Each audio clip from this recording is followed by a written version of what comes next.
Stop struggle. Your unconscious mind can be your greatest ally. Jung invites us on a fascinating journey within ourselves, exploring spontaneous fantasies as a privileged path to access the unconscious. Unlike dreams, which often present themselves enigmatically, fantasies tend to be more direct and carry clear meanings, almost like coded messages sent to us by our inner self.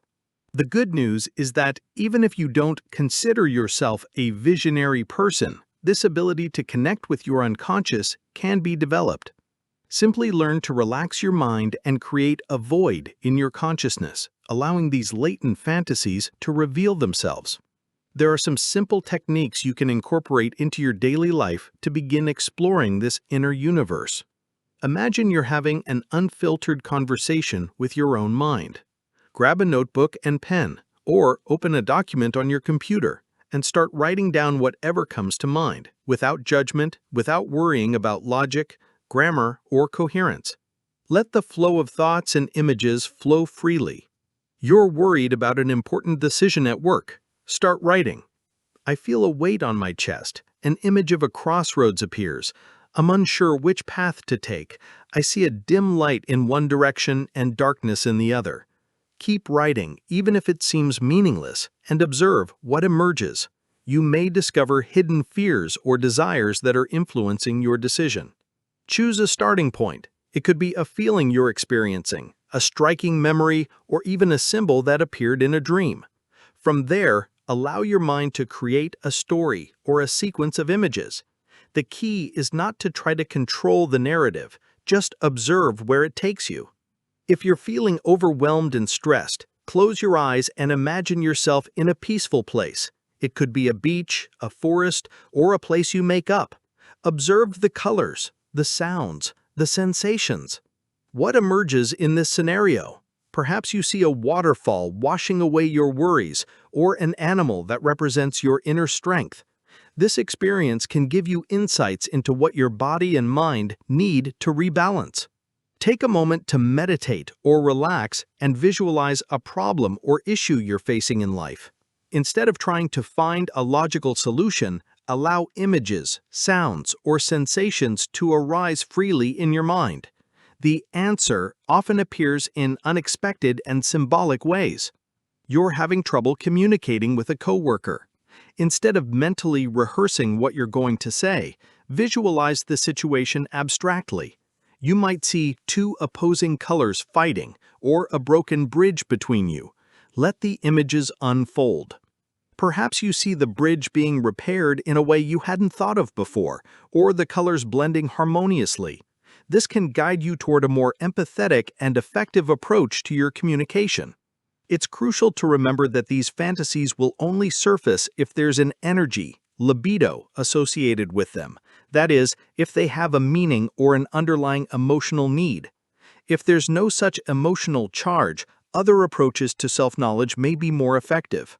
Why should I connect with my unconscious? It's natural to ask, why do I need to bring unconscious contents to the surface?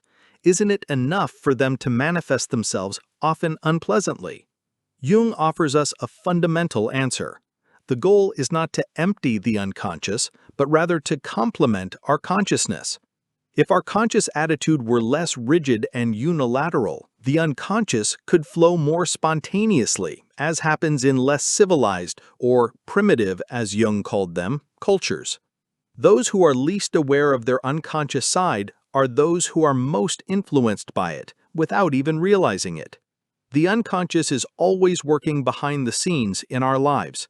The goal of bringing it to consciousness is precisely to avoid its secret intrusions and the unpleasant consequences they can generate. Remember that time you made a huge, unnecessary purchase or had an angry outburst during a petty argument? Often these behaviors are driven by unconscious desires, frustrations, or fears. By bringing these feelings to consciousness, you can understand the root of the behavior and develop healthier ways of dealing with them rather than being swept away by impulses. You find yourself spending impulsively when you're stressed. By exploring this behavior, you may discover that this purchase is an unconscious attempt to fill an emotional void or seek a sense of control. By recognizing this, you can find more constructive ways to cope with stress, such as exercising or talking to a friend. Have you ever found yourself repeating the same mistakes in relationships, always attracting the same type of problematic person, or sabotaging promising relationships?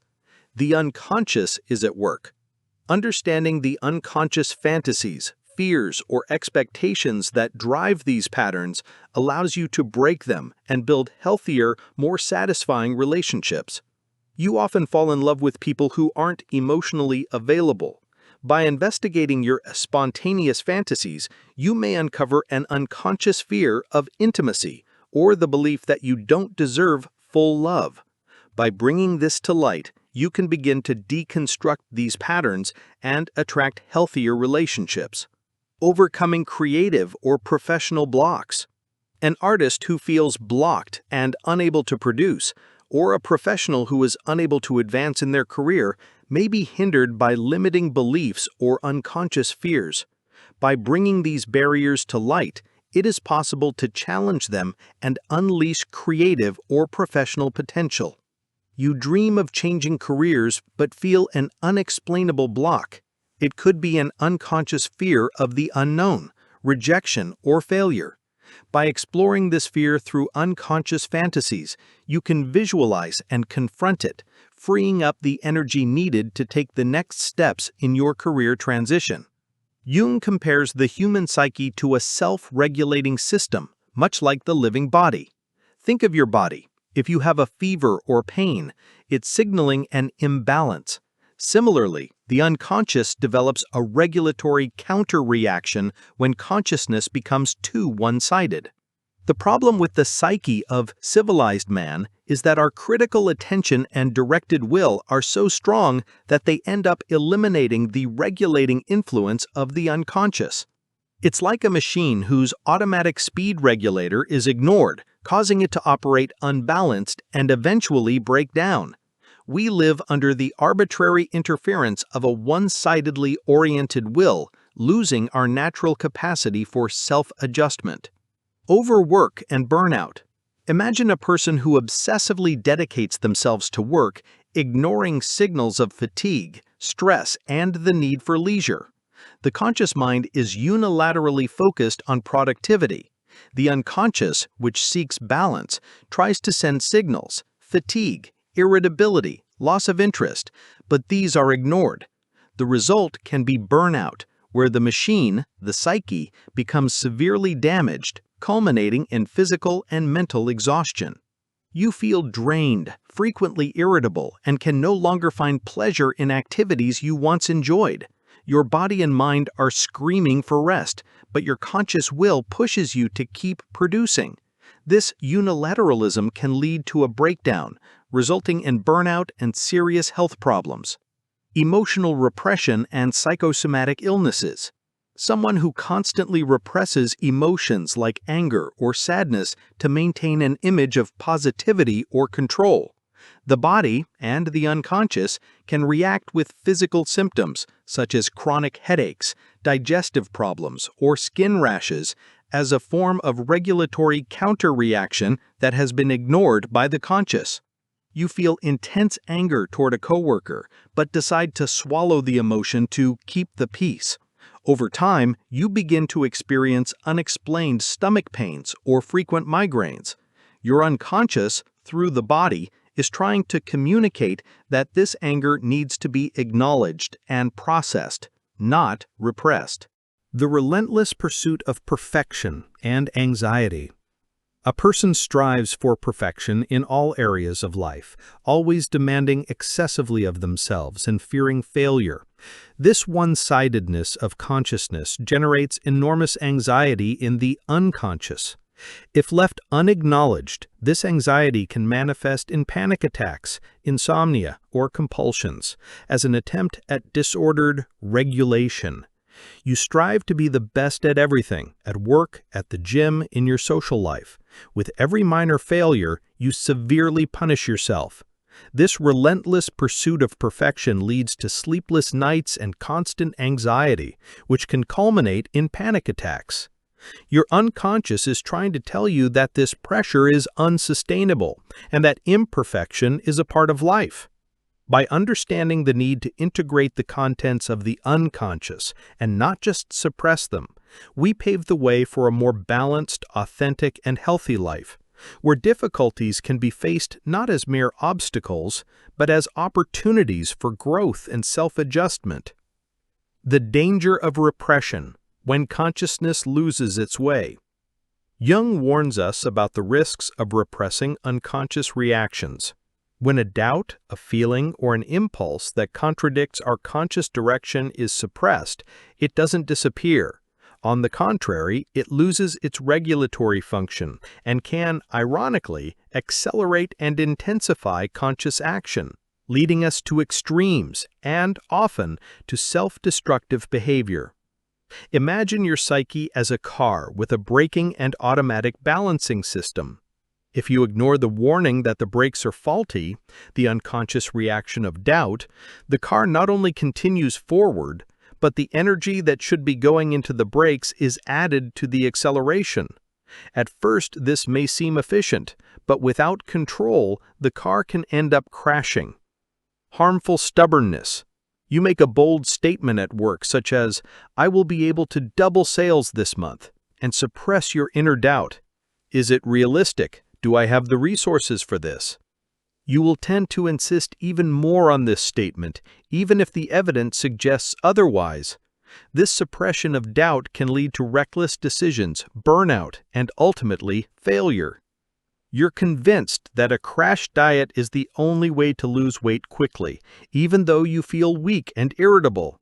By ignoring your body's signals and doubting the sustainability of this diet, you can end up in a yo-yo cycle, damaging your physical and mental health in the long run. Self-destructive overconfidence. An entrepreneur who ignores market warning signs or the advice of their partners, insisting on an idea that seems promising but that, deep down, they know is risky. Repressing insecurity or doubt can lead to the collapse of the business. You decide to invest all your savings in a risky venture, ignoring the concerns of friends and family and the signs of an unfavorable market. Their overconfidence, driven by the repression of doubt and fear of failure, can lead to the loss of their entire investment. This ability to repress reactions is linked to the dissociation of the psyche in civilized man and the apparent loss of instincts. This is not a true atrophy of instincts, but an adaptation that, although helpful in social life, since raw instincts make coexistence difficult, can disconnect us from a vital inner wisdom. Jung illustrates the consequences of this repression with striking examples that serve as powerful warnings. Nietzsche and the repression of compassion. In Thus Spoke Zarathustra, Nietzsche, through the main character, tries to repress the feeling of compassion, which he saw as weakness. However, this repression of the regulating influence of the unconscious, compassion and the search for balance, manifested itself in his growing anger against Wagner and Christianity, culminating in his psychosis. He ended up identifying with the crucified Christ and the quartered Zagreus, an explosion of the unconscious reaction he so desperately tried to avoid. Lesson: suppressing emotions considered weak can lead to a distortion of reality and extreme manifestations of what has been repressed. Nebuchadnezzar and the fall of megalomania. In the book of Daniel, King Nebuchadnezzar, at the height of his power, had a dream warning him of the need for humility. He repressed this message. The consequence was a psychosis in which he, the ruler of the world, was reduced to the condition of an animal, precisely the reaction the unconscious was trying to communicate and which he ignored. Lesson: arrogance and a refusal to accept limits can lead to a painful fall driven by the unconscious's ignored messages. The ignored premonitory dream. Jung's acquaintance dreamed of falling from a mountain and laughed at the warning to avoid dangerous climbs. Months later, he suffered a fatal fall. This is a dramatic example of how repressing messages from the unconscious can have concrete and tragic consequences. Lesson: ignoring internal warnings, even symbolic ones, can have serious repercussions in real life. These examples show how easy it is to ignore regulatory influences and how crucial unconscious regulation is to our mental and physical health. We cannot avoid all negative experiences, but awareness of these influences can save us from unnecessary pain and from going astray. The challenge of contacting the unconscious, beyond rational self-analysis. Realizing the importance of identifying the unconscious, the question that arises is, what are the paths and possibilities for accessing it? Jung explains that simple self-observation and intellectual self-analysis are insufficient to establish deep contact with the unconscious. When fantasies aren't spontaneously produced, we need artificial help, especially in depressed or disturbed moods with no clear explanation. Rationalizing depression, "I'm like this because it's raining," may satisfy an outside observer's need for explanation, but it doesn't help the sufferer. The intensity of the emotional disturbance is actually an energy the patient needs to have available to overcome their state of reduced adaptation. Repressing this depression or rationally belittling it doesn't work. Depression for no apparent reason.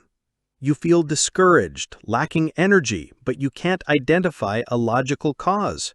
Friends or family may say, "Cheer up, the weather is bad, but it will pass." This rational explanation doesn't address the depth of your state. The energy of your sadness, if channeled, could be the key to discovering what is unconsciously imbalanced in your life. You wake up with no desire to do anything, with a feeling of emptiness, even though your life objectively seems fine. Trying to convince yourself there's no reason to feel this way only increases frustration.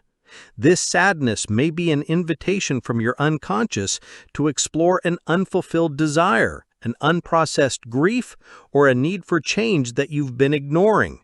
Instead of fighting it, allow yourself to feel and explore what it's trying to tell you. Irrational anxiety. You feel overwhelming anxiety before an important presentation, even though you've prepared well. Trying to rationalize the anxiety. "It's just a presentation, it's not the end of the world," may not alleviate it. The intensity of this anxiety may be a sign of a larger unconscious fear, such as the fear of not being good enough, that needs to be understood and integrated, not simply ignored. You're a competent professional, but you feel an uncontrollable dread before public speaking. Your conscious mind knows you're prepared, but the anxiety persists. This anxiety may be linked to a childhood experience of humiliation or a limiting belief about your abilities. Only by accessing the unconscious root of this fear can you effectively overcome it. The desire for change that doesn't materialize. You know you need to change jobs, relationships, or start a new project, but you feel paralyzed. The rational mind can list all the pros and cons, but if there's an irrational internal resistance, an unconscious fear of the new, or an attachment to the familiar, rationalization alone won't move you.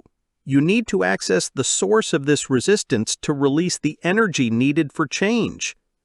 You dream of quitting your job and starting your own business, but you always find excuses to postpone. Your rational mind justifies procrastination with lack of time or economic crisis.